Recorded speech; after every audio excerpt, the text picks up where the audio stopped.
On a humid June evening, exactly 7 days after my 38th birthday, I stood beneath my parents' white pergola, while $1,000 bottles of champagne flowed like absolution, and my father publicly erased me with a smile. 3 minutes after the toast began, he tapped his crystal glass, laughed into the microphone, and announced a $1 million gift for my sister's fashion brand, then looked straight at me and said, "If only my eldest had ever made us proud." If you've ever been humiliated in a room full of people who were supposed to love you, tell me where you're watching from. Hit like, subscribe, because what happened next didn't just change that night, it rewrote my entire family. The garden went silent. Not awkward silent. Not confused silent. It was the kind of silence that presses against your ribs and waits to see if you'll break first. My name is Lena Hart. I was 38 that night. Yes, older than the 20 to 35 rule my mother once said made women valuable. I run a community arts nonprofit in Chicago. I build programs out of donated folding tables and secondhand clay wheels. I stretch $2,000 grants like taffy. And apparently, that makes me a disappointment. We were in Roswell, Georgia. My parents' backyard looked like something out of Southern living. White hydrangeas, string lights, cedar pergola custom-built for $28,000. The year Camilla graduated from Stanford. The party was for her. Camilla Hart, my younger sister by 3 years, was launching her sustainable luxury women's wear line based in San Francisco. The brand name was embroidered in gold on linen cocktail napkins. Influencers had flown in. There was a PR team circulating with tablets, collecting emails. I stood near the hedge, half in shadow, holding a glass of Sauvignon Blanc that had gone warm 20 minutes ago. My heels were sinking into the lawn. When my father, Mark Hart, announced the $1 million investment, the applause came instantly, like the crowd had been rehearsing for it. My mother, Sandra Hart, dabbed the corner of her eye with a monogrammed handkerchief. Camilla placed her hand over her chest and whispered, "I'm so blessed." And then, if only my eldest had made us proud. He said it lightly, almost playful, the kind of cruelty that hides inside a joke. You ever notice how the worst insults are delivered with a smile? No one laughed. Someone coughed. A fork hit a plate too loudly. I felt my pulse in my ears. I didn't cry. I didn't storm off. I didn't defend myself. I just stood there. Because here's the thing about being the eldest daughter in a family that only rewards shine: you learn to disappear gracefully. But then something happened no one expected. My grandmother stood up. Joanna Hale, 82 years old, retired librarian, spine straighter than most 40-year-olds I know, rose from her wrought iron chair slowly, deliberately, and she said, "Mark, that's enough." The air shifted. She didn't raise her voice. She didn't need to. She looked at me first, not at my father, not at Camilla, at me. And in that look was something I hadn't felt in years. Recognition. Then she turned back to the crowd and said, "Some of us measure pride differently. If you're wondering what she meant, you should be, because I didn't understand it either. Not yet." Camilla's smile had frozen. My mother's hand tightened around her champagne flute. My father chuckled nervously into the mic. "Mom, we're celebrating." "Yes," she interrupted calmly. "We are." That's when she reached into her handbag and pulled out a folder, a thick, legal-sized navy folder. I didn't know it then, but that folder contained documents my parents had spent years making sure I never saw. The guests leaned in, phones tilted slightly. You could almost hear the curiosity sharpening. Joanna didn't open the folder. She just held it. "Before we toast to success," she said evenly, "we should clarify what success cost." My father stepped forward. "Mother, this isn't the time." She looked at him the way only a mother can look at a grown man and make him feel 10 years old. "Oh, Mark," she said softly, "it's exactly the time." My heart was hammering now, not from humiliation, but from something else. Anticipation, fear, hope. I had no idea what she was about to reveal. But I knew one thing. For the first time in my life, someone in that backyard wasn't asking me to shrink. And whatever was inside that folder, it was about me. Or worse, it was about them. And as my grandmother slowly unclipped the binder, Camilla whispered, just loud enough for me to hear, What did you tell her, Lena? I hadn't told Joanna anything. That was the problem. She already knew. The night before the party, exactly 12 hours earlier, at 11:47 p.m., I almost didn't go. I had $312 in my checking account, a grant proposal due in 48 hours, and a voicemail from my landlord about a late utilities balance. Meanwhile, my sister was preparing to debut a fashion line with a 7-figure family investment. If you've ever debated skipping a family event because you already knew you'd leave smaller than you arrived, comment I get it. I drove down from Chicago in my 2014 Honda Civic with 146,000 miles on it. The AC rattled past Tennessee. I kept the windows down and told myself I was only going for closure. Closure is a lie we tell ourselves when we still want approval. I arrived in Roswell just before sunset. My parents' house sat at the end of a cul-de-sac lined with identical mailboxes and curated lawns. Zillow estimated its value at $1.8 million. My mother liked to mention that figure as if she personally negotiated with God. When I pulled into the driveway, Camilla's black Range Rover was already parked beside my father's Lexus. Custom plates. Cam style. Of course.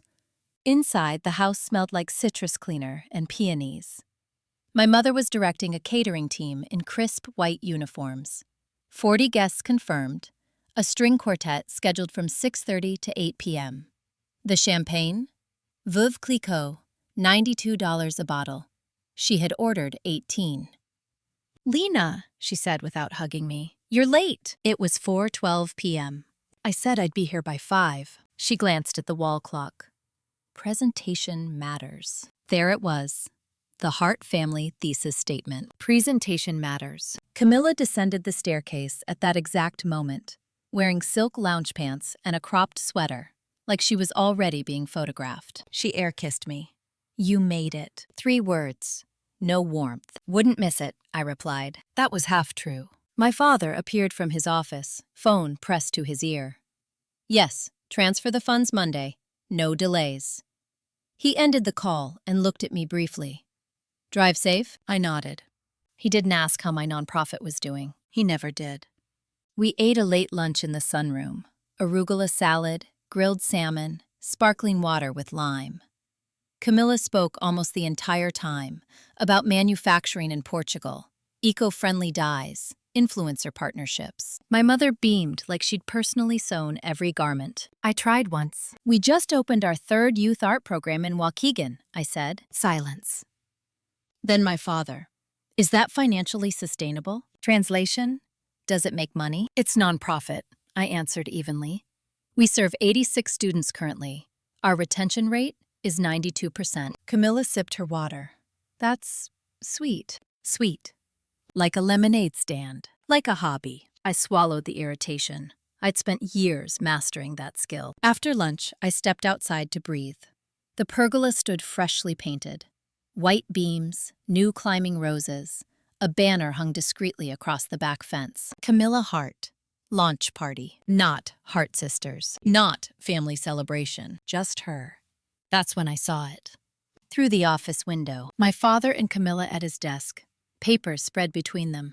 A blue folder the same color as the one my grandmother held later that night. Camilla was signing something. I couldn't hear them, but I watched my father slide the folder toward her with a kind of satisfaction I'd only seen when closing business deals. He placed his hand over hers briefly, a gesture I had never received. Something about it felt formal, not celebratory, transactional. When they noticed me outside, the blinds tilted closed. That was the first open loop, the first crack, and I ignored it. Because ignoring is what I was trained to do. By 6:30 p.m., guests began arriving. My parents moved through the crowd like seasoned politicians. Camilla posed for photos under the pergola, champagne angled just right. I stood near the hydrangeas and answered polite questions. So what do you do again? Is that full-time? Are you married? No. Yes. No. Joanna Hale didn't dress for spectacle. Navy slacks, cream blouse, sensible shoes. She carried a structured leather handbag that looked older than me. When she hugged me, she held on longer than usual. You look tired, she murmured. I drove 9 hours. That's not what I meant. She noticed everything. At 7:42 p.m., My father tapped his glass. And you already know what happened next. The $1,000,000 announcement. The joke. The silence. The rise of my grandmother. But here's what you don't know yet. When Joanna reached into her bag that night and pulled out the navy folder, I assumed, like everyone else, it contained something supportive. A surprise gift. Maybe a small scholarship in my name. I never imagined it would contain a copy of my grandmother's revised will. And I definitely didn't expect the next sentence out of her mouth, because after she unclipped that binder, she said, clearly and calmly, "Mark, before you celebrate transferring $1,000,000 to Camilla's company, perhaps you should explain where the other $2 million went." $2 million. The crowd shifted. My father's jaw tightened. Camilla's face drained of color. And suddenly, that blue folder I saw through the office window earlier that afternoon, it wasn't just paperwork. It was evidence. And I had no idea I was standing in the middle of a financial secret that had been buried for 3 years. If you think money reveals character, wait until you see what it exposes. Because my grandmother wasn't finished, and my father wasn't prepared. Not for what she was about to say next. Exactly 90 seconds after my grandmother said $2 million, my father stopped smiling. Not slowly, not subtly. It vanished. The kind of vanishing that tells you the mask slipped, not cracked. Slipped. If you've ever watched someone powerful realize they're no longer controlling the room, you know the shift I'm talking about. It's quiet, but it's seismic. The string quartet had already stopped playing. The only sound was the faint hum of the outdoor heaters and someone's champagne flute clinking nervously against their ring. My father lowered the microphone. "Mother," he said, measured, calm. "We can discuss family matters privately." That word, privately. Translation: don't embarrass me in public. My grandmother didn't move. "No," she replied evenly. "We've done private for too long." A murmur rippled through the guests. I saw 3 phones tilt higher. Camilla stepped forward. "Grandma, I think there's been a misunderstanding." Her voice was steady, but her hands weren't. Joanna opened the folder. Paper. Thick. Official. "I amended my will in March of 2021, she said clearly. 3 months after my initial stroke. My stomach dropped. March 2021. I was there. I was the one driving her to physical therapy twice a week. I never heard about an amendment. I instructed my attorney," she continued, "to divide my estate equally between my 2 granddaughters. $2 million each, placed in separate, irrevocable trusts." My mother inhaled sharply. Guests were frozen now. No one pretending this was charming Southern drama anymore. My father's jaw flexed. "That's correct," he said. "The trusts were established." "Were they?" Joanna asked softly. That was the first time I saw fear flicker across his face. My heart was pounding so hard I could barely hear. $2 million. Each. I had never received notice of a trust, never signed documents, never met with an attorney. I had, however, taken out a $48,000 small business loan in 2022 to keep my nonprofit alive during a funding drought. I had maxed out 2 credit cards to cover after-school program supplies. $2 million, my grandmother continued. In July 2021, Mark informed me the trusts had been executed. She paused. In September 2021, I requested a status summary. The air felt thin. And I was told, she said carefully, that Lena had voluntarily declined her trust allocation. The words hit like ice water. Decline? My ears rang. "That's not," I started. My father cut in quickly. Lena didn't want to be financially dependent on the family. She made that very clear. The audacity of how smoothly he said it. Like it was a compliment. Like it was empowerment. My grandmother turned to me. "Did you decline it?" The entire backyard watched. I shook my head slowly. "No." One word. Clean. Direct. No tears. No drama. Just truth. The crowd shifted again. The energy changed. Camilla looked at my father. "Dad?" My mother whispered something I couldn't hear. Joanna didn't raise her voice. "I asked for written confirmation of Lena's decision," she continued. "I never received it." She lifted a document. What I did receive was a transfer record. The paper trembled slightly in her hand, but her voice did not. On October 4th, 2021, $2 million were moved out of the Hart Family Trust into a private holding company registered in Delaware. a Delaware LLC. My father went completely still. You don't register an LLC in Delaware for charity. You do it for privacy, for asset shielding, for discretion. The holding company, Joanna continued, was named C&H Ventures. Camilla and Hart. My breath caught. My sister's face had gone pale. My father stepped forward sharply. That investment funded Camilla's early prototypes and operational launch. It was family capital being repositioned. Repositioned, Joanna repeated. Not stolen, not diverted. Repositioned. Was Lena informed her inheritance was being repositioned? Silence. My mother finally spoke. Lena never showed interest in business. There it was. The justification. She would have squandered it, my father added flatly. Nonprofits are financial sinkholes. We made a strategic decision. Strategic. That word. Like I was a bad stock, they liquidated. I felt something inside me go very, very still. No screaming, no crying, just clarity. $2 million. Moved without my knowledge. Used to launch Camilla's first failed startup. The one Tracy later uncovered. My grandmother's eyes met mine again. I had the trust audited, she said quietly. The word audit hit my father like a slap. In February of this year, Camilla's lips parted. You audited us? Joanna didn't answer her. The audit confirmed that Lena's allocated trust funds were transferred without her signed consent. A collective inhale from the guests. Illegal. That was the word no one had said yet. But it was hovering. My father recovered first. Mother, he said coldly, you're misunderstanding estate flexibility clauses. I taught contract literacy for 22 years, Joanna replied calmly. Don't insult me. That was the first viral line of the night. Don't insult me. Short, clean, lethal. I felt my hands shaking now, not from fear, from fury. Not because of the money. Because of the years, the nights I ate ramen, the humiliation of asking donors for $500 grants, the loans, the anxiety. While my own inheritance was funding Camilla's silk sample runs in Milan, my father looked at me finally, not dismissive. Calculate. You would have wasted it, he said. That did it. I stepped forward. Wasted? I asked evenly. Yes, he snapped. You don't understand capital scaling. No, I said quietly. I understand consent. The garden went silent again. Another viral line. I understand consent. Camilla finally found her voice. Lena, I didn't know, she said quickly. Dad handled the structuring. Structuring. Such a clean word for something so dirty. I looked at her. Did you ask where $2 million came from? She hesitated. There it was. Joanna closed the folder. I have already filed notice with the estate attorney, she said calmly.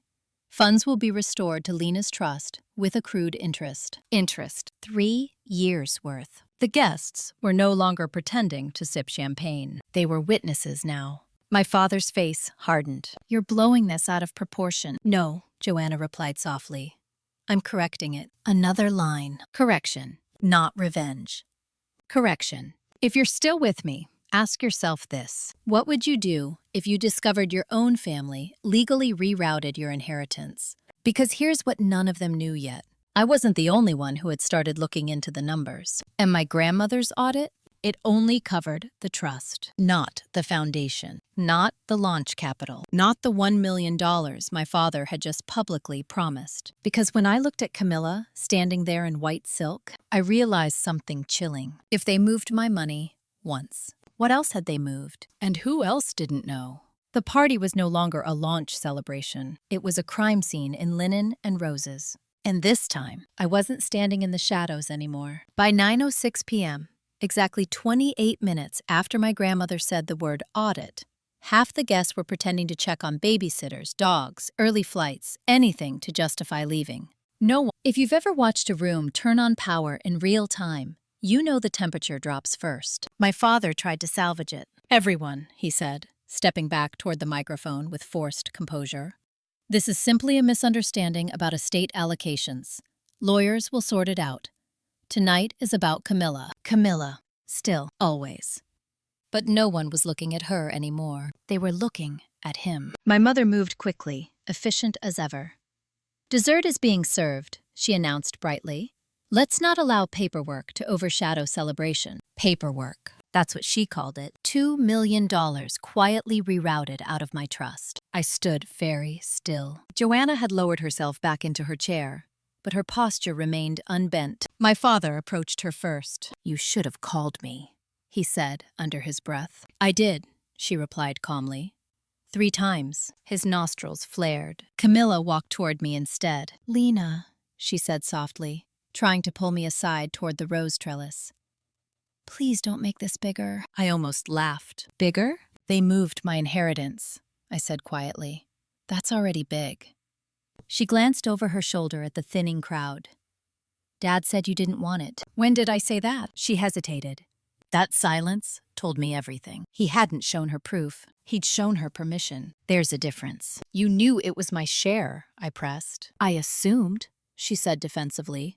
"He said you weren't interested in being tied to family money." I held her gaze. "Camilla, you signed operating agreements. You reviewed capitalization tables. You negotiated supplier contracts in Portugal. And you didn't once question a $2 million infusion?" Her jaw tightened. "It was structured as early-stage capital." "From where?" "From the family." "From me." She looked away. That was the first crack in her armor. Across the lawn, I saw 2 of my father's golf partners whispering intensely. One of them, Evan Bradley, sat on the board of a regional bank. People who understand fiduciary duty don't ignore words like unauthorized transfer. My father returned to the microphone. "Before we wrap this up," he said, voice tight now, "I'd like to clarify one thing." Clarify. Another strategic word. The funds moved in 2021 were part of a discretionary management clause within the Hart Family Trust. He was performing for the room now. Under Georgia Code Title 53, trustees have authority to allocate assets in the beneficiary's best interests. He was counting on no one knowing the rest of that statute. But I did. Because sometime in late 2022, when I couldn't understand why my grandmother's estate felt smaller than projected, I started reading. Quietly, late at night. The statute also requires documented beneficiary consent for material reallocations that alter designated distributions. Consent. There it was again.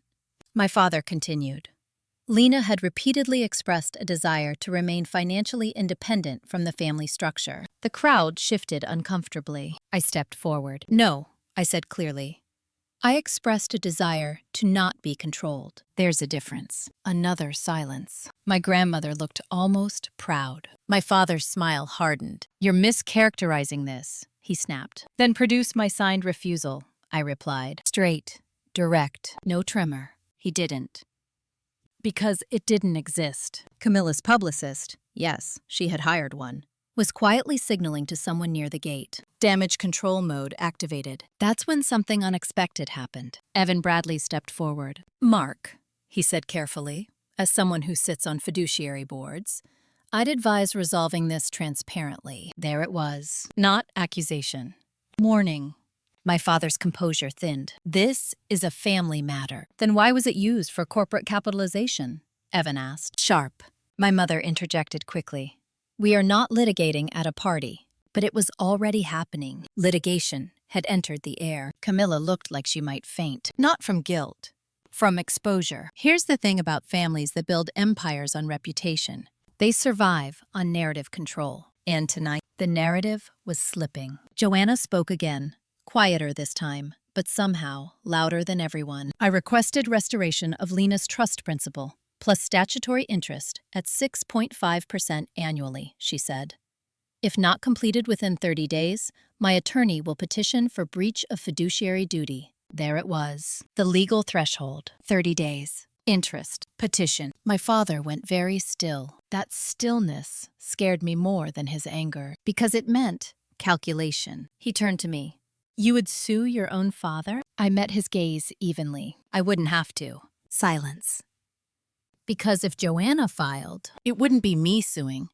It would be the estate. The trustees," which included him, Camilla whispered. "Dad." He ignored her. "You don't understand what this will do to the family." I did. It would expose it. That's the difference. Guests were leaving openly now. Cars starting. Doors slamming. The string lights flickered overhead.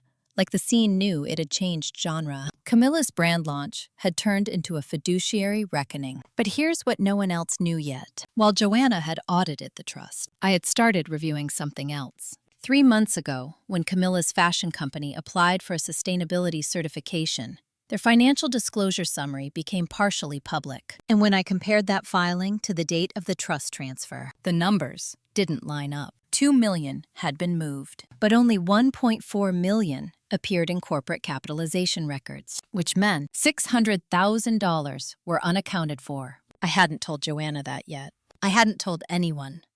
Because I wasn't ready. Not until I knew exactly where it went. My father stepped down from the patio slowly. "This conversation is over," he said flatly. But it wasn't. It had just begun. As Camilla's guests trickled out and the catering staff quietly began clearing plates, my grandmother leaned toward me. "Did you know about the missing portion?" she asked softly. My breath caught. She always saw more than she said. "I'm still confirming," I replied carefully. Her eyes sharpened.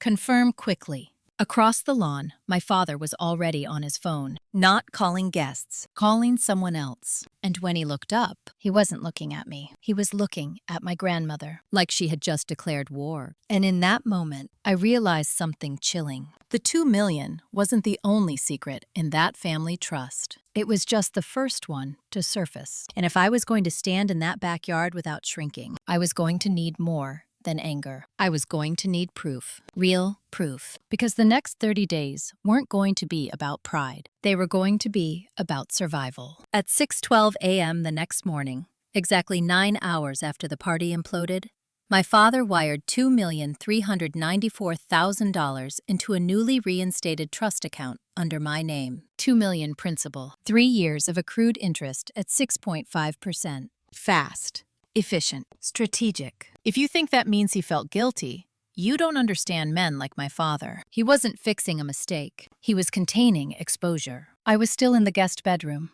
my childhood room stripped of posters and personality years ago, when my phone buzzed with a notification from First Atlanta Private Bank. Incoming transfer.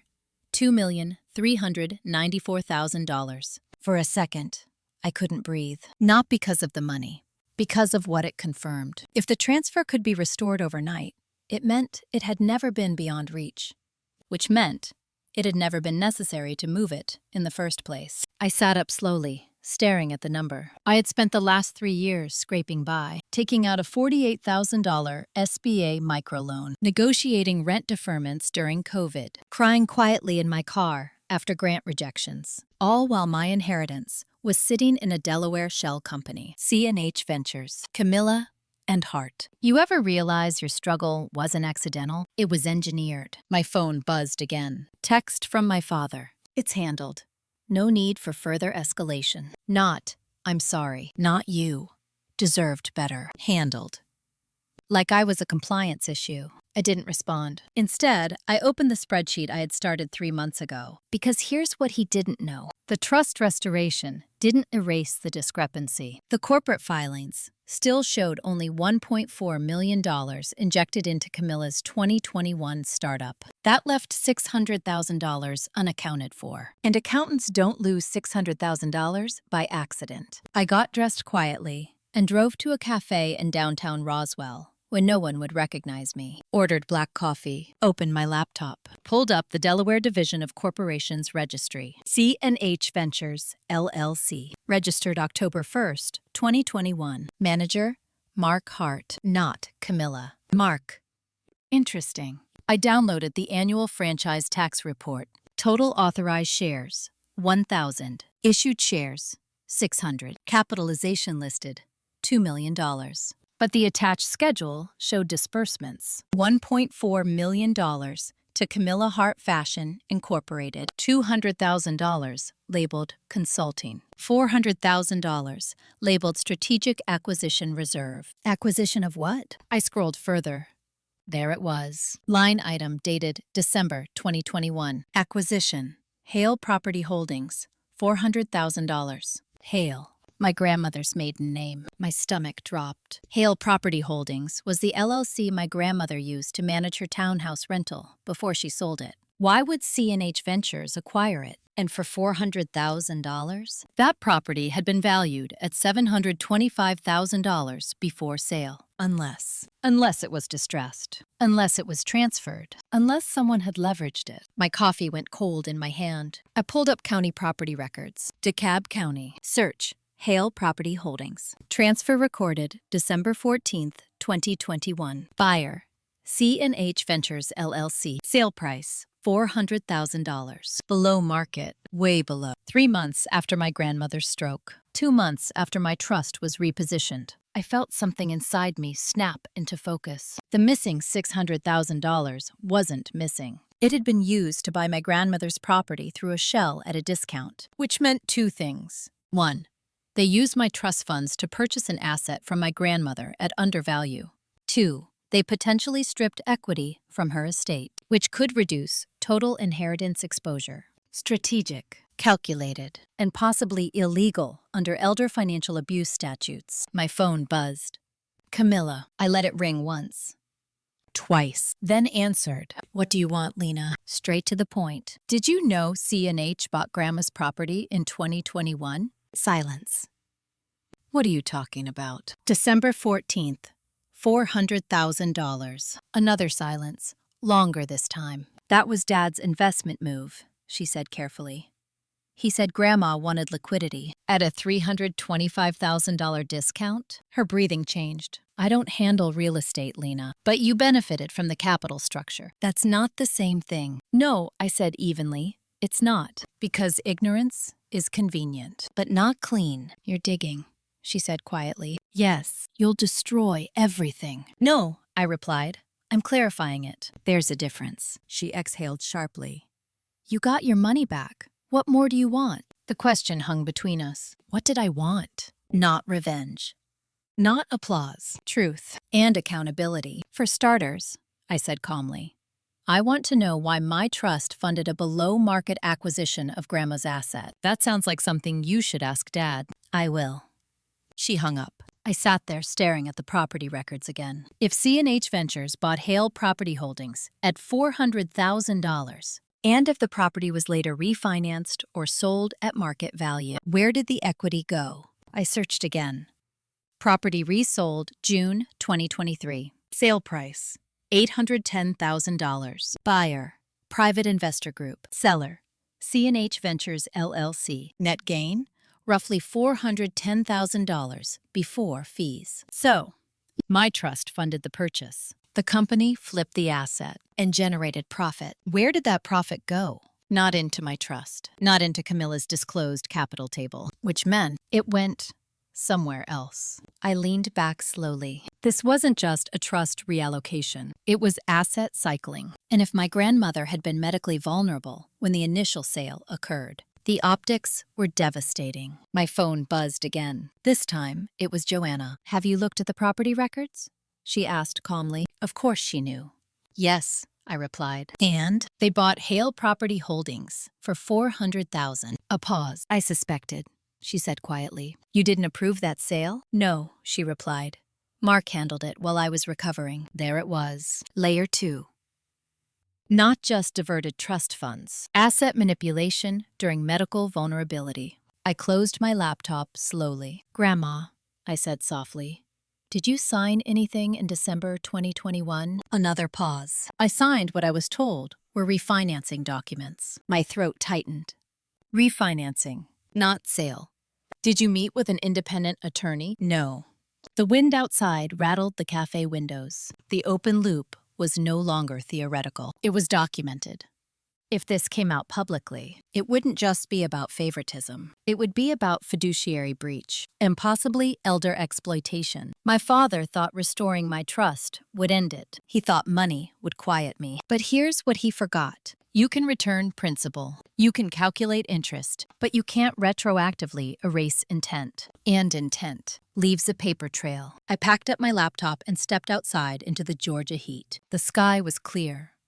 Too clear. Like the calm before something irreversible. Because now I wasn't just standing in humiliation. I was standing in evidence. And if my father thought last night was the exposure, he had no idea what was coming next. 30 days. He gave himself 30 days. I was about to use every single one of them. On Monday morning at 8:03 a.m., 3 days after the party, my father emailed a 14-page memorandum to the entire Hart family distribution list titled, Clarification of Estate Management Decisions. He CC'd my mother. He CC'd Camilla. He did not CC my grandmother. And he definitely did not CC me. I found out about it because Aunt Rosemary forwarded it at 8:17 a.m. with the subject line, This is getting ugly. If you've ever watched someone try to control a narrative before the facts surface, you recognize the pattern. Long explanations, legal jargon, selective memory. I opened the PDF. Paragraph 1.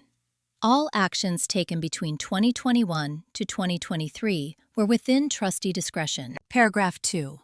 Beneficiary Lena Hart verbally expressed non-interest in structured inheritance. Verbal. Convenient. Paragraph 5. Acquisition of Hale property holdings was conducted to stabilize family assets during volatile market conditions. Stabilize. That word again. Like everything questionable was an act of protection. What the memo did not include: no copy of my alleged verbal refusal, no independent legal counsel documentation for my grandmother, no explanation for why the property was sold below market, no line item for the $410,000 gain after resale. Strategic omission is still omission. I closed the file slowly. He was escalating, not apologizing, which meant he believed he could win this, or at least outlast it. My phone buzzed. Unknown number. Ms. Hart?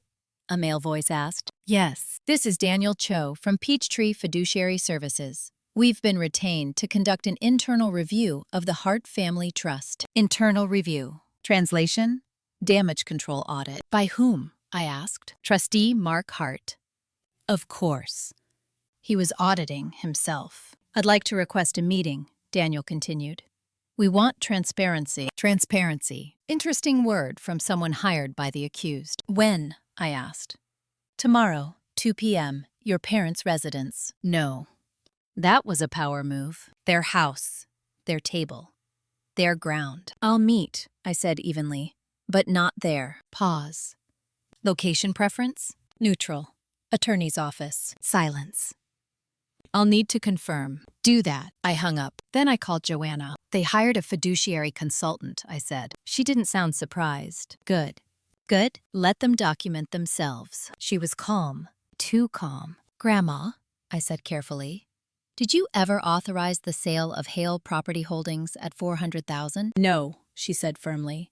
I signed what I believed were refinancing papers. And you were medicated at the time. Yes, the word landed like a stone. Medication plus misrepresentation equals leverage. And leverage in estate matters becomes something else entirely. Do you want to pursue this legally? I asked. A long pause. I want the truth documented, she said. Whether we file or not is secondary. That was her style. Correction, not chaos. But the longer this stretched, the more public it would become. And my father knew it. By 1 p.m., Camilla called. Not frantic, controlled. Dad says you're demanding an external review. I'm requesting independent oversight, I corrected. You're making this look criminal. Is it not? Silence. She exhaled slowly. You're punishing him. No, I said. I'm asking him to explain. You got your money back. That wasn't the only thing moved. Her voice sharpened. What are you implying? Where did the resale profit go? Another silence. Then carefully, it funded expansion. Of what? My second launch. There it was. The 2022 relaunch in San Francisco. The one marketed as self-funded resilience. My laugh was soft. With Grandma's equity? It was an investment vehicle. In whose best interest? You don't understand business. No, I said quietly. I understand consent. Again, that word. She grew defensive. You're blowing this up over paperwork. No, I replied calmly.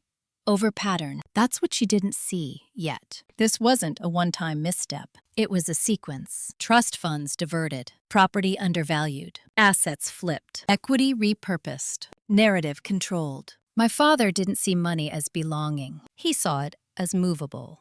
Like chess pieces, and I was the pawn he thought wouldn't notice. By 5 p.m., Daniel Cho called back. Meeting confirmed, he said.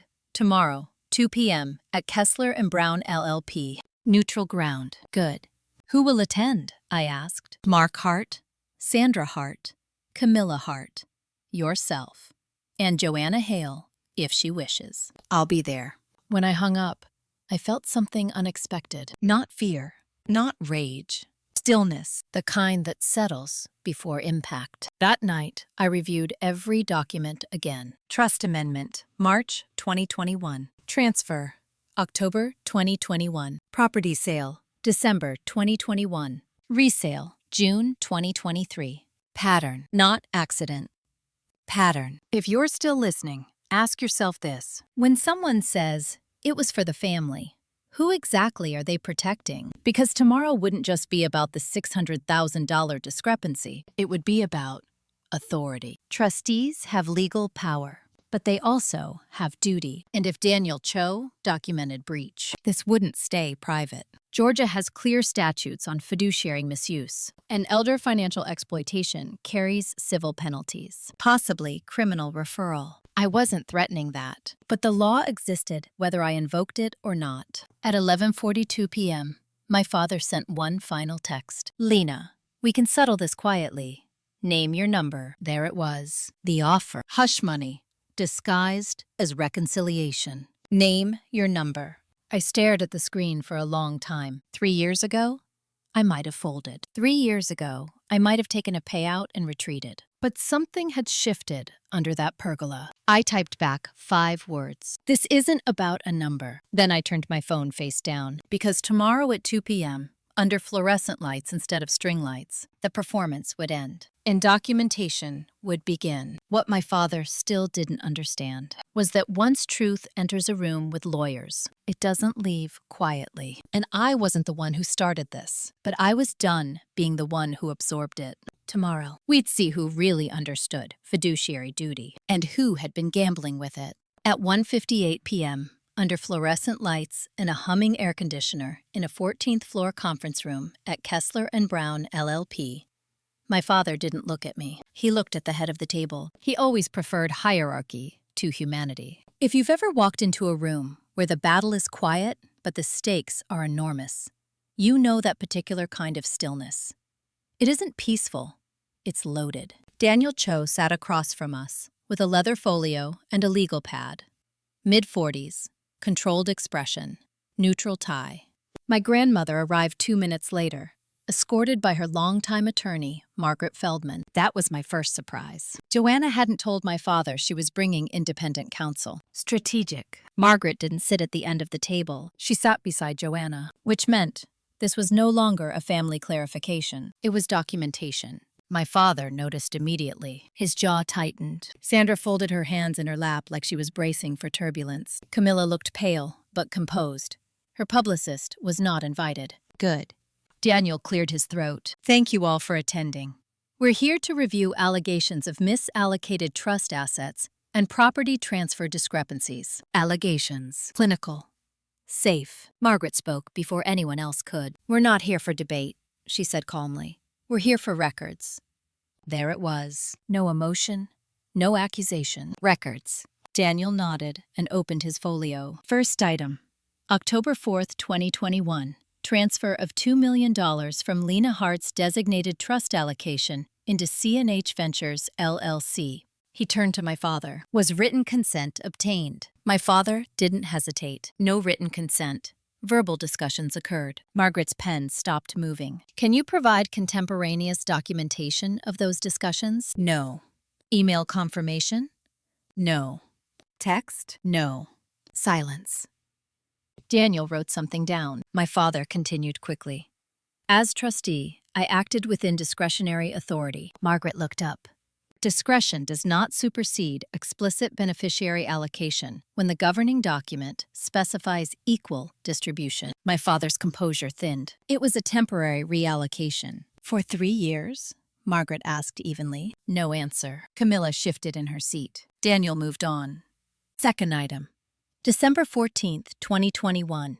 Acquisition of Hale Property Holdings by C&H Ventures for $400,000. He slid a copy of the deed across the table. Margaret adjusted her glasses. Mrs. Hale, she asked gently, Did you knowingly authorize the sale of your LLC to C&H Ventures? Joanna's voice was steady. I believed I was refinancing. Daniel's pen paused midair. My father interjected quickly. Mother was informed of liquidity benefits. Margaret raised a hand. Was independent counsel present during signing? No. Was an appraisal conducted? Yes. Value? Approximately $725,000. Margaret leaned back slightly. And it sold? For $400,000. Silence again. That number sounded different inside a law office than it did at a garden party. Daniel finally looked up. Mr. Hart, why was the property sold below appraised value? My father's voice cooled. Market volatility. December 2021. Real estate in DeKalb County appreciated 11% year over year. Margaret replied calmly. That's not volatility. That's strength. Camilla's breathing grew shallow. Daniel shifted in his seat. Was the property resold in June 2023 for $810,000? Yes. Net profit, approximately $410,000? Yes. And where was that profit allocated? My father hesitated. That was the first visible crack inside a legal setting. Operational reinvestment. Into which entity? Camilla Hart Fashion, Inc. Margaret didn't blink. So trust funds allocated to Lena were used to acquire a below-market asset from Mrs. Hale, then flipped for profit, and reinvested into Camilla's private corporation? The air changed. Not emotionally. Legally. My father's voice sharpened. This was strategic family asset management. Margaret's response was surgical. Without beneficiary consent and during medical vulnerability. There it was. The phrase no one had dared say yet. Medical vulnerability. Elder financial exploitation statutes in Georgia are not vague. And fiduciary breaches don't require malice, just failure of duty. Daniel closed his folio slowly. I will need to recommend a full external audit, he said. Not internal. External. My father stiffened. That's unnecessary. It's standard, Daniel replied. Standard. Another small word with enormous weight. Camilla finally spoke. This is getting out of hand. Margaret turned to her gently. No, Miss Hart. This is getting documented. Silence again. And then something shifted inside me. Because for the first time in my life, I wasn't fighting. I wasn't defending. I was watching. Quiet. Dangerously quiet. You ever notice how people underestimate silence? My father looked at me finally. You've made your point. No, I said calmly. I'm listening. Another short line. I'm listening. The meeting ended without resolution. External audit pending. Asset tracing requested. Full accounting of C&H Ventures required within 14 business days. As we stood to leave, my father leaned close to me. You're tearing this family apart. I looked at him evenly. No, I said softly. The paperwork did. Joanna squeezed my hand on the way out. She didn't smile. She didn't celebrate. She just said, stay steady. Stay steady. Because here's what most people don't understand about justice. It isn't loud. It's patient. And patience terrifies people who rely on momentum. By 6 p.m., Camilla's publicist released a short statement. The Hart family is conducting a routine financial review to ensure transparency. Routine, transparent, controlled. But here's the problem with audits. They don't just look at what you show them. They look at what you didn't mean to reveal. And as I drove back to my hotel that night, one question kept circling in my mind. If they were comfortable rerouting my trust and flipping my grandmother's property, what else had been cycled through C&H Ventures? Because LLCs in Delaware don't just hold one transaction. They hold layers. And something in my father's eyes during that meeting told me there were more layers. And once an external audit starts, you don't get to choose which layers get peeled back. The silence had begun. And silence, in the right hands, is a weapon. 4 days after the audit was announced, at 5:36 a.m. on a Thursday, I was already awake, staring at the ceiling of my hotel room while my phone lit up with notifications. Camilla's brand had just announced a strategic pause in expansion. Translation? Investors were nervous. If you've ever watched a house built on image start to tilt, you know the sound it makes. It's not a crash. It's a creak. The external audit had not even begun formally, and yet the ripple was spreading. Because in circles like my father's, the word audit travels faster than documentation. By 7 a.m., I was back at the cafe, laptop open, coffee untouched. I wasn't reacting anymore. I was preparing. There's a difference. The audit would look at trust flows and CNH Ventures, but I wasn't waiting for Daniel Cho's timeline. I had already requested certified copies of the original 2021 Trust Amendment, all disbursement authorizations, the Hale Property Holdings Sale Agreement, the Resale Closing Statement from 2023, C&H Ventures Operating Agreement. Paper leaves fingerprints. At 9:12 a.m., Margaret called. I formally requested forensic accounting review, she said calmly. For how far back? I asked. 5 years. 5. That covered more than just my trust. It covered Camilla's first startup, the failed Palo Alto launch, the confidential settlement Tracy hinted at months ago. My pulse quickened. Do you expect resistance? I asked. Yes. She paused, which usually means there's something to resist. I closed my eyes briefly. Layer 3 was forming. Not just misallocation, patterned asset cycling. By noon, Camilla texted me. We need to talk. In person. I almost ignored it. But silence works best when paired with information. Location? I replied. Marietta. The studio. The studio. Her temporary showroom space. I drove there at 2 p.m. The building smelled like fresh paint and anxiety. Garment racks lined the walls. Cream linen, muted earth tones, minimalism marketed as ethics. Camilla stood in the center of the room, arms crossed. No makeup again. No performance. You're scaring the board, she said immediately. Which? She hesitated. Advisory. List them. She exhaled sharply. Why does that matter? Because if trust funds capitalize this company without disclosure, advisory members could claim misrepresentation. She stared at me. You've changed. No, I said evenly. I've learned. She paced once across the concrete floor. Dad said the property sale was a liquidity maneuver. Grandma needed care. Grandma had $1.3 million in liquid assets at the time. Her steps stopped. You checked? Yes. Another silence. The dangerous kind. Okay, she said finally, lowering her voice. What do you want? There it was again. What do you want? Like justice. Had a price tag. I want a full capital disclosure, I said calmly. All sources, all transfers, all intercompany loans. Her laugh was thin. You think I'm hiding something? I think you signed what was put in front of you. She swallowed. You don't understand what it's like, she said suddenly. To be the one expected to win. I held her gaze. And you don't understand what it's like to be sacrificed for that win. Silence again. She sat down heavily on a packing crate. Dad said it was temporary, she whispered. Temporary. That word again. I stepped closer. Camilla, when the external audit expands, and it will, they'll trace beneficial ownership. If C&H Ventures moved profit into your corporation without disclosure, investors will ask questions. They already are, she admitted quietly. There it was. Fear. Not of me, of exposure. Did you ever see the full C&H ledger? I asked. She hesitated too long. No.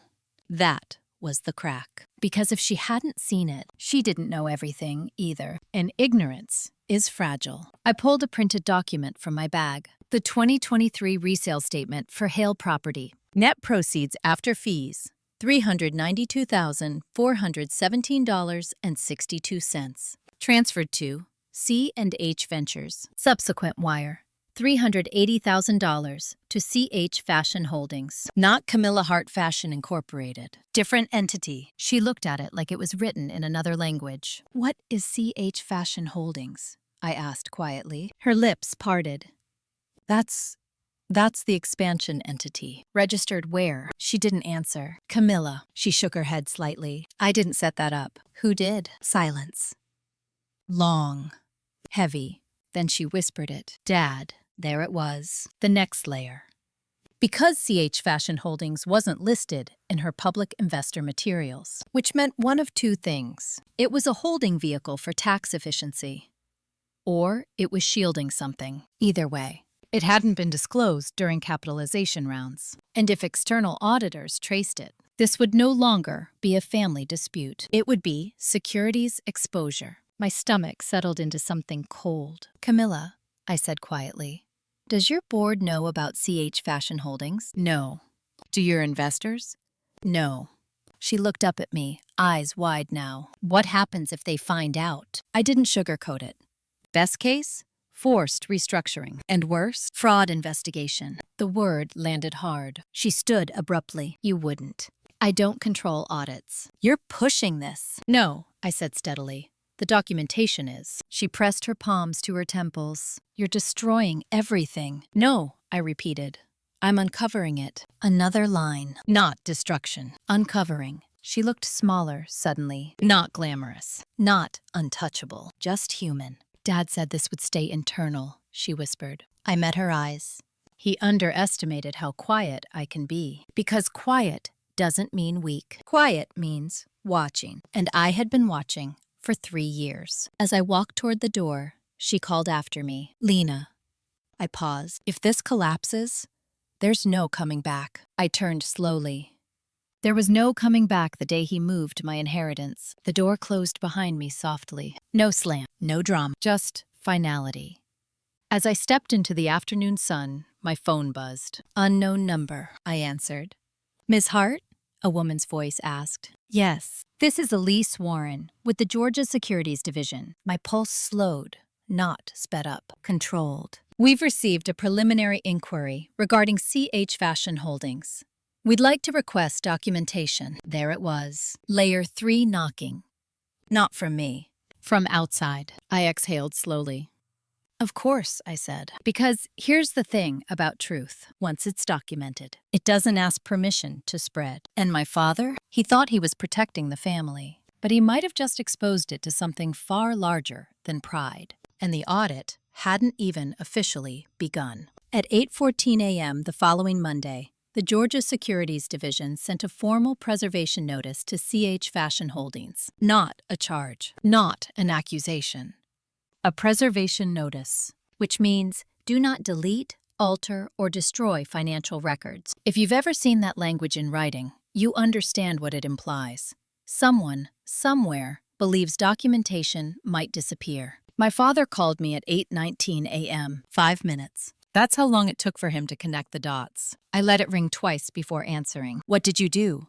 He asked without greeting. I didn't file anything, I replied calmly. You met with Camilla. Yes. And now, securities regulators are involved. I leaned against my kitchen counter in Chicago, sunlight slicing across the tile. Maybe you should ask why CH Fashion Holdings wasn't disclosed. Silence. Heavy, controlled. Then his voice lowered. You have no idea what you're stepping into. No, I said evenly. I do. He exhaled sharply. This can spiral into something criminal. There it was. Not defensive anymore. Afraid. If there's nothing criminal, I replied, there's nothing to fear. He hung up. That was new. My father never hangs up first. By 10 a.m., Margaret called. They've requested 5 years of financial records from all related Hart entities, she said, including C&H Ventures. Does that include personal accounts? I asked. If commingling is suspected, yes. Commingling. When corporate and personal funds blur, that word alone can unravel empires. I sat down slowly. Because here's what had shifted. This wasn't about favoritism anymore. It wasn't even just fiduciary breach. It was about disclosure obligations. If CH Fashion Holdings received proceeds derived from misallocated trust assets, and that entity participated in investor rounds, that's material information. And material omissions trigger investigations. By noon, Camilla texted, they're freezing expansion accounts. I stared at the message. Freezing. Liquidity tightening. Investors nervous. I replied with one sentence. Did you ever review the holding structure personally? Her response came 5 minutes later. No. That wasn't innocence. That was delegation. And delegation without oversight is dangerous. At 2 p.m., Daniel Cho emailed the preliminary audit outline. Scope expanded to include all intercompany transfers between C&H Ventures and CH Fashion Holdings. Real estate acquisition documentation. Trustee discretionary authority records. Beneficiary communication logs. Communication logs. Which meant if my father ever claimed I verbally declined my trust, he'd need corroboration, and there wasn't any. At 4:30 p.m., something unexpected happened. Evan Bradley, the bank board member from the party, requested a private call. "I'm not calling as your father's friend," he said carefully. "I'm calling as someone who understands reputational risk." I listened. "There are whispers," he continued. "If regulators dig deep enough, it could trigger mandatory reporting." "For what?" I asked. "Potential breach of fiduciary duty involving a medically vulnerable adult." The phrasing was deliberate. "Elder exploitation investigations can escalate fast." "Are you advising me to step back?" I asked. "No," he replied. "I'm advising you to prepare." Prepare. For what? Civil penalties? Criminal referral? Public scandal? I hung up and stared at the wall for a long moment. I didn't feel triumphant. I felt steady, because this was no longer emotional. It was structural. At 6:12 p.m., Camilla called again. Her voice was different this time. Not defensive. Shaken. "They're asking about the Palo Alto settlement," she said quietly. "The first startup. The one Tracy had written about." "What about it?" I asked. "They want to know if funds from C&H Ventures were used to cover severance tied to the internal misconduct complaint." There it was. Another layer. "Were they?" I asked. Silence. Then, "Yes," the word barely audible. "How much?" $200,000. I closed my eyes. That matched the consulting line item from the 2021 ledger. Consulting. Severance under NDA. Funded by what? My trust. And possibly equity stripped from my grandmother's property. "So the trust funds didn't just capitalize your company," I said evenly. "They settled a complaint." Her breathing grew uneven. "Dad said it was protecting me." "From what?" She didn't answer, and that was answer enough. Because if internal misconduct complaints were settled using diverted beneficiary funds, the exposure wasn't theoretical anymore. It was layered, patterned, documented. "Camilla," I said quietly, "did investors know about the settlement?" "No." "Did they know about CH Fashion Holdings?" "No." Another silence. This one heavier than the rest. "What happens now?" she whispered. I didn't rush to answer, because this was the pivot between denial and consequence. "They follow the paper," I said finally. "And if it leads to Dad, it already has." Silence. Then something broke in her voice. "I didn't mean for this to go this far." "It went this far in 2021, I replied. "You just didn't see it." We hung up without resolution. That night, I sat at my desk, reviewing the timeline again. October 2021. Trust funds transferred. December 2021. Property acquired below value. Early 2022. Settlement paid. June 2023. Property flipped for profit. Late 2023. Expansion funded through undisclosed holding entity. Pattern, not chaos. Pattern. And patterns are what regulators look for. At 11:03 p.m., my phone buzzed one more time. Text from my father. "We need to align before this becomes irreversible." Align. Like we were business partners. Like truth required coordination. I stared at the message for a long time. Then I typed back 4 words. "I won't lie for you." I set the phone down gently, because here's what I understood now. The dangerous part wasn't the money. It was the assumption that I would stay quiet, that I would protect the illusion, that I would value family optics over documented truth. He underestimated silence. He underestimated patience. And he definitely underestimated paper trails. The securities division hadn't filed charges. The audit hadn't concluded. But something fundamental had shifted. The power wasn't in his voice anymore. It was in the documentation. And documentation doesn't respond to intimidation. It responds to evidence. And there was still one question none of us had answered. Why was CH Fashion Holdings structured separately from Camilla's primary corporation? Because if that entity was more than just tax strategy, if it was shielding liabilities, then this wasn't just about past decisions. It was about future ones. And once regulators begin asking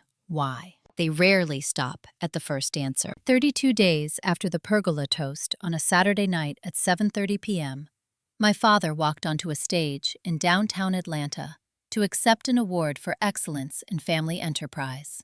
300 guests, corporate sponsors, local press, and a live stream projected on 2 12-foot LED screens. He almost didn't go, but reputation is oxygen to men like him. If you've ever watched someone accept an award while knowing their foundation is cracking beneath them, you understand the tension of that kind of applause. I was there. Not in the front row.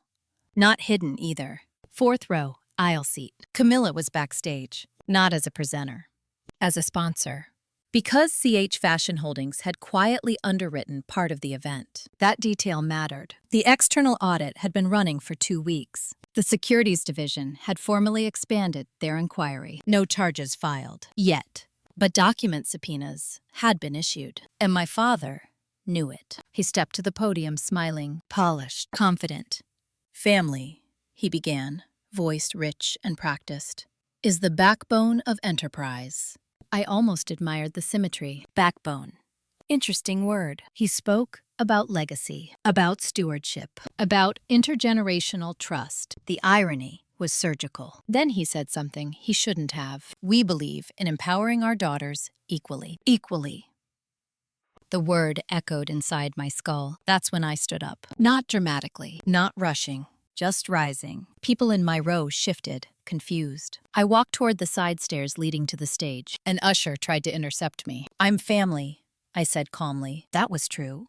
And it carried weight. Camilla saw me first. Her face went white. My father kept speaking until he noticed the change in the room. Eyes weren't on him anymore. They were tracking me. The organizers hesitated. It wasn't technically inappropriate for a family member to join the stage. Awards nights love sentiment. He forced a smile. Ah, he said into the microphone. My eldest daughter. Applause. Polite. Unsure. I stepped beside him, didn't take the mic, didn't speak, just stood.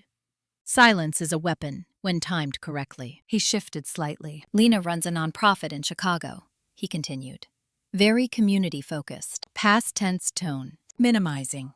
I reached for the microphone gently. He hesitated for half a second, then released it. And that half second told everyone watching everything they needed to know. I didn't smile. I didn't look at him. I looked at the crowd. I'd like to clarify something, I said evenly. The room stilled. My father mentioned empowering daughters equally. I paused. Let it breathe. 3 years ago, my allocated trust funds were transferred, without my written consent, into a private holding company. You could feel the air change. Not outrage, shock. Because no one expects financial disclosures at an awards gala. My grandmother's property was subsequently acquired below appraised value, and later resold for profit through that same entity. Cameras were no longer casually filming. They were focused. Those funds were then reinvested into a secondary holding structure that was not disclosed in investor materials. Murmurs now, real ones. I wasn't yelling. I wasn't accusing. I was stating documented fact. My father leaned toward me slightly. Lena, he whispered, smile still fixed. This isn't the forum. I turned slightly toward him. It became the forum when you made it public. Another line. Short. Clean. The audience wasn't clapping anymore. They were calculating. Board members in the front row were exchanging glances. Sponsors whispering. Phones recording. I am not here to embarrass anyone, I continued calmly. I am here because transparency shouldn't depend on convenience. There it was. Transparency. His word, now mine.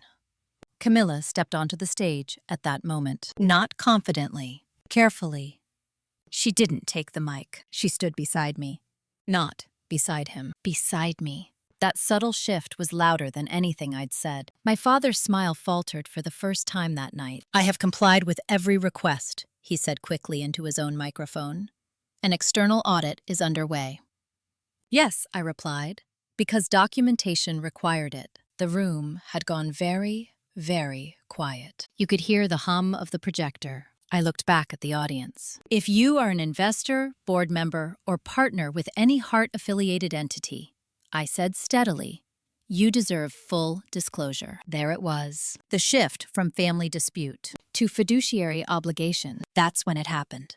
A man in the front row stood up. Evan Bradley, bank board member, golf partner. Mark, he said clearly, voice carrying without amplification. Are the securities inquiries material to current operations? Material. The legal word, the one that triggers mandatory disclosure. My father's face changed. Denial flickered, then irritation. Then something else. Pressure. There is no formal action, he said sharply. Is there an inquiry? Evan pressed. Silence. 3 seconds. 4. 5. Yes, my father admitted, finally. And in that admission, the room shifted permanently. Because denial to deflection to partial acknowledgement. That's the arc. Camilla's hand brushed mine lightly. Not dramatic, not theatrical, just human. The organizers were frozen. No one cut the mic. No one intervened. Because now, it wasn't family drama. It was governance. I stepped back slightly. I wasn't there to destroy him. I was there to stop protecting him. There will be findings, I said calmly, and those findings will be public. I handed the microphone back, didn't slam it, didn't gesture, just released it. My father didn't resume his speech. He didn't finish. He stood there, award in hand, applause forgotten. And for the first time in my life, he looked small.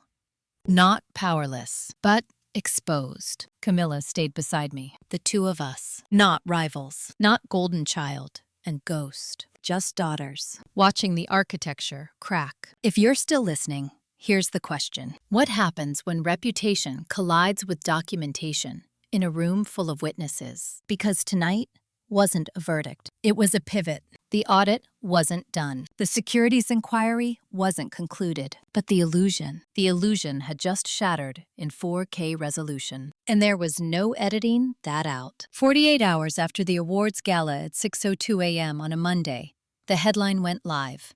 Georgia Securities Division expands inquiry into heart-linked holding entities. Not alleged, not rumored. Inquiry expanded. If you've ever watched a carefully constructed legacy start to unravel in public, you know it doesn't explode. It peels, layer by layer. I was in my Chicago studio when Tracy called. It's official, she said. They've subpoenaed CH Fashion Holdings' capitalization records and intercompany loan documents. Subpoenaed. The word carries weight. It means voluntary cooperation has ended. Outside, two of my students were arguing over whose turn it was at the pottery wheel. Life continued. Inside, everything shifted. By 9:15 a.m., Camilla's investors requested an emergency board meeting. By 11 a.m., Peachtree Fiduciary Services released a preliminary audit summary to all beneficiaries. I opened it slowly. Findings. Unauthorized transfer of designated beneficiary trust allocation, October 2021. Below-market acquisition of Hale Property Holdings without independent counsel review. Intercompany loan of $200,000 categorized as consulting, traced to settlement of employment dispute. Secondary transfer of resale profit into CH Fashion Holdings without disclosure in investor materials. The language was measured, but the implications were not. At 1:30 p.m., my father called. Not angry, not defensive, flat. The recommending I step down as trustee. There it was. Not criminal charges. Consequences. What does that mean? I asked calmly. It means temporary suspension pending full review. Suspension. Another word for removal. He exhaled slowly. I built everything we have. I didn't interrupt. And now you've handed it to regulators. No, I said evenly. You handed it to them when you moved money without consent. Silence. Then, softer than I'd ever heard him, I was protecting the family. No, I replied. You were protecting control. There it was. The final layer. Control. He didn't deny it. That told me everything. By 3 p.m., Camilla texted. Board vote at 5. They're asking about my knowledge. I responded. Tell the truth. 3 words. Simple. At 6:47 p.m., she called. They're forcing structural separation, she said quietly. CH Fashion Holdings will be dissolved. Dissolved. Meaning asset unwinding, meaning forensic tracing. They asked if I knew about the settlement source, she continued. And? I asked. I said I trusted Dad. I closed my eyes briefly. Trust. The irony. They voted to keep me as CEO, she said, but under independent financial oversight. Oversight. The thing that should have existed from the beginning. And Dad? I asked. He resigned from advisory. Resigned. There it was. Denial. To deflection, to partial admission, to retreat. The arc complete. That night, my grandmother called, her voice steady. Margaret says the estate will pursue civil recovery for improper trustee conduct. Civil, not criminal. Measured. Corrective. What about you? I asked her. I'm revising everything, she said calmly. No single trustee authority again. Smart, systemic correction, not emotional revenge. At 10:12 p.m., an email arrived from Peachtree Fiduciary Services. Subject: Interim Trustee Appointment. My name was listed as co-beneficiary advisor, not in control, not replacing him, but present. Present in a structure that had excluded me for decades. I didn't feel triumphant. I felt steady. Because here's the thing no one tells you about accountability. It doesn't feel like victory. It feels like weight redistributing. 3 days later, my father requested a private meeting. We met in a neutral office. No stage, no microphones, just a table. He looked older, not broken, but altered. I never thought you'd go this far, he said. I never thought you'd go that far, I replied. Silence. Long. Heavy. He stared at the table. I assumed you'd forgive it. There was nothing to forgive, I said calmly. There was something to correct. Correction, not revenge. That word mattered. He looked up finally. You don't hate me. It wasn't a question. No, I said truthfully.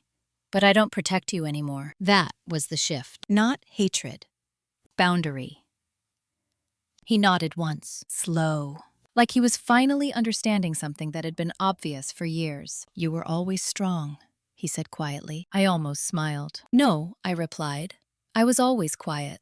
And quiet, when paired with documentation, becomes something else entirely. When I walked out of that building, I didn't look back. Not because I was angry, because I was finished. The audit would conclude within weeks. The securities inquiry would either close or escalate. The estate would restructure. Camilla would rebuild under oversight. And my father, he would no longer operate without witnesses. But here's what mattered most. I didn't scream. I didn't sue impulsively. I didn't scorch the earth. I stood. I documented. I refused to lie. And that was enough. The story wasn't ending with collapse. It was ending with clarity. And clarity is the most dangerous thing you can bring into a room built on illusion. 6 months later, on an October morning at exactly 8:40 a.m., I stood alone beneath the same white pergola where my father once measured pride in dollar signs. The hydrangeas were fading now. The air was cooler, quieter. No champagne, no string quartet. No applause, just wind moving through cedar beams. If you've stayed with me this far, you already know this wasn't a story about money. It was a story about voice. The external audit concluded in September. Findings finalized. Trust funds improperly reallocated. Property transfer conducted without adequate disclosure during medical vulnerability. Intercompany settlements paid without beneficiary knowledge. No criminal charges filed, but civil penalties assessed. Mandatory restitution completed. Trustee authority permanently removed from my father. Independent fiduciary installed. CH Fashion Holdings dissolved. Asset structures simplified. Mandatory investor disclosures issued. In legal language, it was called remedial restructuring. In human language, it was called consequence. Camilla kept her company under supervision. Transparent capitalization. Board oversight. Quarterly reporting. She sent me the first disclosure packet voluntarily, not because she had to. Because she chose to. That mattered. We don't talk every day, but we talk honestly. And honesty, even when fragile, is stronger than silence. My father stepped down from 2 advisory boards, not publicly shamed, not arrested, just repositioned. A word he used to love. Only now it applied to him. We've had 3 conversations since, all short, all direct. No apologies soaked in theatrics. No rewriting history, just acknowledgement. I was wrong, he said once. That was enough. Because here's the truth most people don't admit. Karma isn't dramatic. It's structural. It shifts power quietly. It replaces illusion with oversight. It removes unchecked authority. And then it lets people sit in the architecture they built. As for me, the $2.39 million restored to my trust, I didn't spend it.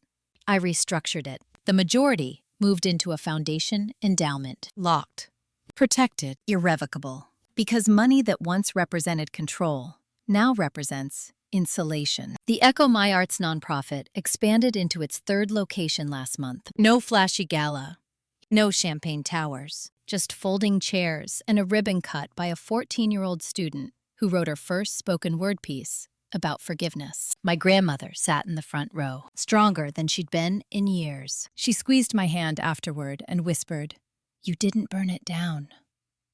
"No," I said softly. "I just turned on the lights." That's the difference. Revenge burns. Correction illuminates. Under this pergola now, the silence feels different, not suffocating. Earned. My father walks slower these days, not because he's weak, because he's aware. And awareness changes posture. Camilla visited the Echo last week. No photographers, no branding. She sat in the back during an open mic night and cried quietly when a student read a poem about second chances. Afterward, she said, "I never asked where the money came from." I nodded. "I know." She looked at me carefully. "You could have destroyed me." I shook my head. Number. The documentation could have. And documentation doesn't feel anger. It just reveals pattern. If there's one thing I've learned, it's this. The most powerful sentence in any room isn't, "I forgive you." It's, "I won't protect this anymore." That's the line that changes everything. Not rage, not screaming. Boundaries. That's the real inheritance. I still drive my old Honda. Still write grant proposals at midnight. Still answer emails from parents asking if there's room in the Tuesday sculpture class. But I no longer wonder if I'm enough, because I stopped asking the wrong audience. Under this pergola, I don't feel small anymore. I feel steady, and steady is stronger than shine. If you've ever been told you weren't the successful one, if you've ever watched someone else receive applause built partly on your silence, I hope you remember this. You don't need to win the room. You need to document the truth. And when you finally stand, not screaming, not collapsing, just standing, the architecture shifts. Thank you for listening to my story. If it meant something to you, tell me where you're watching from. And if you want to hear about the night a boardroom full of investors tried to pressure Camilla into stepping down, and what she said that shocked them, stay subscribed. Because some stories don't end with exposure. They begin with rebuilding.